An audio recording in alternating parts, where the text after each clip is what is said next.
Cześć, tu Magda, Twoja nauczycielka języka polskiego. Witam Cię bardzo serdecznie w lekcji poświęconej wyjątkom w rodzajach gramatycznych.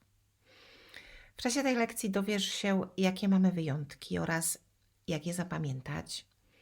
Pokażę Ci również, jak odmieniać niektóre rzeczowniki przez przypadki oraz jak dopasować końcówki przymiotnika, zaimka, liczebnika do tych wyjątków. Zanim jednak przejdziemy do wyjątków, zacznijmy od podstaw. Aby rozmawiać o wyjątkach, musisz wiedzieć, co to jest rodzaj gramatyczny, jakie mamy zasady. Jeżeli jest to dla Ciebie temat nowy, to zapraszam Cię do lekcji numer 2 w module pierwszym w kursie Master the Polish Cases. Czyli kurs Master the Polish Cases, który jest już w Akademii. Moduł pierwszy, lekcja numer 2. Tam znajdziesz lekcję na temat rodzaju gramatycznego i dowiesz się wszystkiego, co powinieneś wiedzieć na ten temat. Zakładam już, że na tym etapie, więc jeżeli wróciłeś po oglądaniu tej lekcji, to wiesz, że w języku polskim mamy 3 rodzaje: rodzaj męski, żeński i nijaki. I teraz zapraszam Cię do krótkiego testu. Przeczytam bardzo powoli te wyrazy i poproszę Cię, abyś zaznaczyła obok gdzieś, na kartce na przykład, jakiego rodzaju są to wyrazy. Lekcja, centrum, telefon, imię, sok, mleko, książka, słońce. Ciekawa jestem, jak Ci poszło. Mamy tutaj 3, 6, 8 wyrazów. Mam nadzieję, że masz 8 punktów. Jeżeli za każdą poprawną odpowiedź dałaś sobie 1 punkt. No dobrze, przejdźmy do poprawnych odpowiedzi. Lekcja, rodzaj żeński, centrum nijaki, telefon męski, imię nijaki, sok męski, mleko nijaki, książka żeński, słońce nijaki. Tutaj masz angielskie oznaczenia, także to są poprawne odpowiedzi. Jak widzisz, rodzaj męski zakończony jest najczęściej spółgłoską. Rodzaj żeński najczęściej samogłoską i rodzaj nijaki końcówkami eł, o, Dość proste. Nie wiem, czy wiesz, ale ta zasada dotyczy się także wszystkich imion, wszystkich polskich imion, bo oczywiście mamy też imiona zapożyczone z innych języków, ale takie charakterystyczne, klasyczne polskie imiona również mają tę zasadę, to znaczy imiona męskie zakończone są spółgłoskami, na przykład Jakub, Józef, Karol, Jan, Robert, a imiona żeńskie samogłoskami, na przykład Magda, Anna, Alicja, Irena, Halina.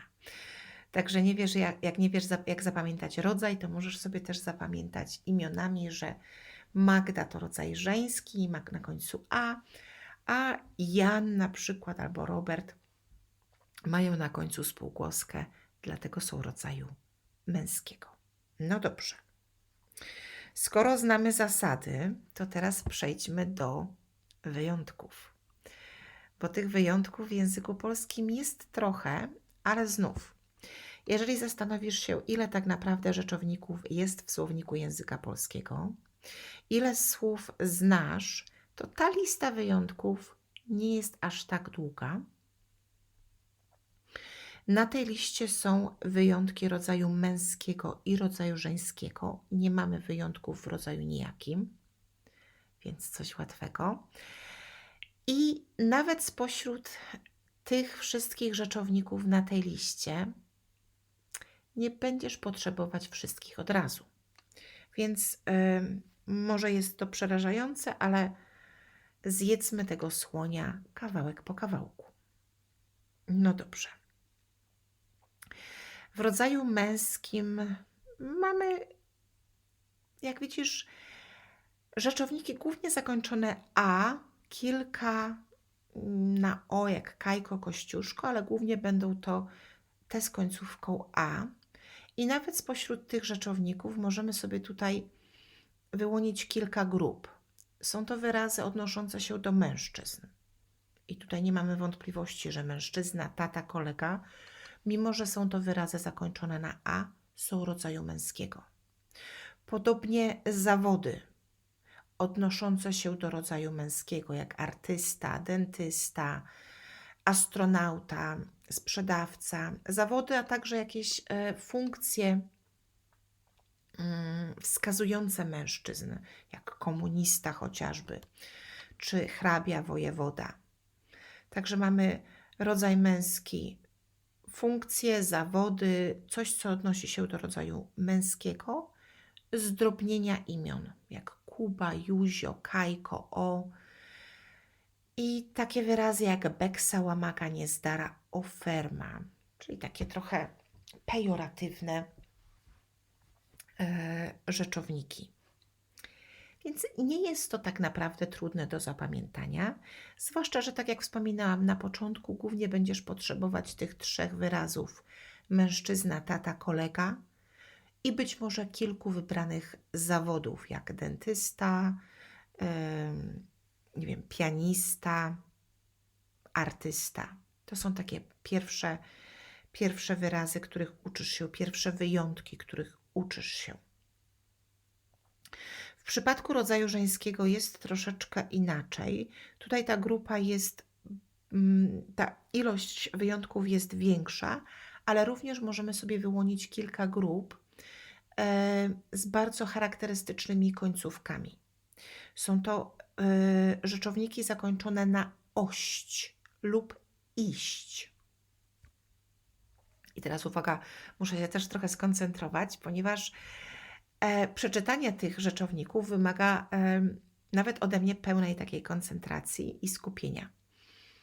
Miłość, nienawiść, nieśmiałość, zawiść, kiść, kość, maść. Jak widzisz, duże wyzwanie. Mam nadzieję, że oglądasz tę lekcję z angielskimi napisami, z angielskim tłumaczeniem i już wiesz, co te wyrazy znaczą. Bo jeżeli wiesz, co te wyrazy znaczą, to równie dobrze wiesz, że bardzo często ich nie będziesz używać. No może pierwszy wyraz miłość, może kość, jeżeli masz psa, może ość, jeśli jesz ryby, część, wiadomość, ale pozostałe wyrazy nie należą do jakoś często używanych nawet przeze mnie. Podobnie z pozostałymi wyrazami, jak widzisz, one wszystkie podzielone są ze względu na końcówki, jak noc, moc zakończona literą C, rzecz, smycz, potem mamy grupę na ci niewielką, na dzi, krawędź, łódź, miedź. Bardzo duża jest ta grupa zakończona na literę ni, dłoń, jesień, kieszeń, krtań. Ja myślę, że z tej listy tak naprawdę będziesz potrzebować na początku przynajmniej kilku wyrazów. Sól, co jeszcze? Sól, może jesień, wiadomość, o której wspominałam już, pani. Także stopniowo będziesz wzbogacać swój język o kolejne wyjątki, ale zacznij od tych, których będziesz potrzebować w pierwszej kolejności. No dobrze. Spośród tych wszystkich wyjątków wybrałam 2 rzeczowniki, na podstawie których chcę Ci pokazać, jak odmieniają się przez przypadki oraz jak łączą się z innymi częściami mowy. wybrałam wyraz kolega i wyraz kolega w odmianie przez przypadki ma następujące formy: kolega, kolegi, koledze, kolegę, kolegą, koledze, kolego. Jak widzisz, jest to odmiana bardzo podobna do rodzaju żeńskiego. Nawet taki wyraz jak noga ma podobne końcówki. Oczywiście nie musisz tych wszystkich form zapamiętywać. Pokazuję Ci jedynie, że ten wyraz odmienia się podobnie jak inne wyrazy rodzaju żeńskiego. Co natomiast dzieje się, jeżeli chcemy do tego rzeczownika, kolega, dodać jakieś określenia, na przykład zaimek i przymiotnik? Czy jeżeli mamy końcówkę a, to powinnaś powiedzieć moja dobra kolega, tak żeby się wszystkie końcówki zgadzały, czy mój dobry kolega? Panuje jedna zasada i tutaj nie ma wyjątków, że jeżeli jest to wyraz rodzaju męskiego, to zarówno zaimek, jak i przymiotnik będą również rodzaju męskiego. Dlatego zawsze mówimy mój dobry kolega. Mam dla Ciebie tutaj połączoną odmianę zarówno zaimka, przymiotnika, jak i tego rzeczownika kolega. I znów nie oczekuję, że nie ma nawet potrzeby, żeby zapamiętywać wszystko. Ale ze względu na to, że słowo kolega jest dość często używane przez moich studentów, także przeze mnie, mam kilka przykładów zdań. Na przykład: to jest mój dobry kolega. Nie widziałam dawno mojego dobrego kolegi. Kupiłam mojemu dobremu koledze prezent na święta. Bardzo lubię mojego dobrego kolegę. Idę z moim dobrym kolegą na piwo. Często myślę o moim dobrym koledze. Hej, mój dobry kolego! Tutaj mamy wołacz. Czyli jak widzisz, kilka zdań takich dość, powiedziałabym, potrzebnych możesz już sobie z tej lekcji zapisać i zapamiętać.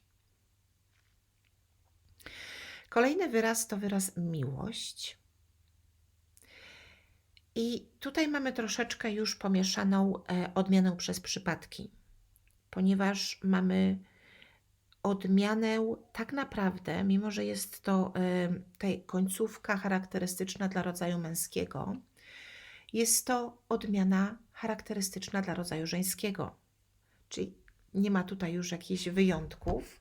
Mamy miłość, miłości, miłością, miłości. Jak widzisz, mamy tak naprawdę 3 formy.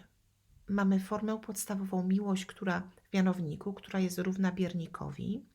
Potem aż 4 przypadki mają formę miłości i tylko narzędnik, czyli nasz instrumental, ma formę z końcówką o.